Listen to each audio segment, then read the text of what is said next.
Usually at regattas, the boat tents are one of the busiest areas, but here at Henley, as the crowds flock to the bank, it can be hard for the rowers to find a quiet spot to think. That's where these boat tents take on a whole new life of their own.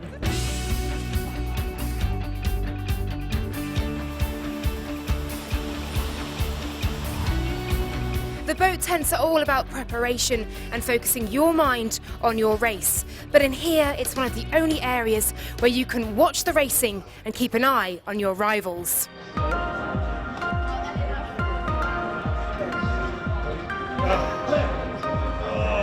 It's not just the crews and coaches in here. All sorts of people have a reason to wander in. Every commentator is just like an athlete. You have to be ready for the race. So I try to do it as professionally as I can to give each athlete who has only 5 minutes of his lifetime on Henley TV the best show we can get. So I interview as many of the crews as I can, or I talk to the coaches, or I talk to people who know them. Sorry, simple mistake, sorry. As the weekend approaches and more crews get knocked out, as you can see, the boat tent's empty. But as each race gets more important, the tension in here goes up a notch. The Princeton ladies here are heading off in just a sec, so we're going to be very quick. But I wanted to grab a quick chat with them about what goes on here in the boat tents and how they generally feel. I'm joined now by Georgie. What's the feeling before a race? How are the nerves? The nerves right now, I mean, we're all trying to stay pretty relaxed. But nerves are pretty normal. We've all been racing now for many years, and nerves are just a part of racing for us. What's the atmosphere like in here as well? How tense is it?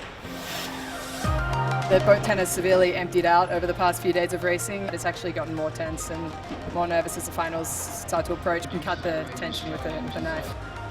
Here in the boat sheds is where the crews focus. There's nothing more important than getting your psyche right and getting your minds in the game. And everyone does it differently. And of course, most importantly, this is the place where the coaches gather the crews for a last-minute inspirational boost.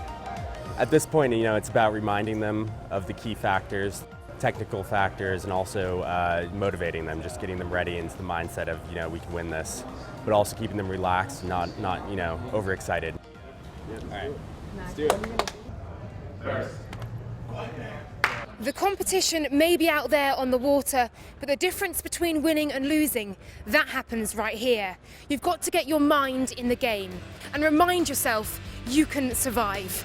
Come on, boys, come on.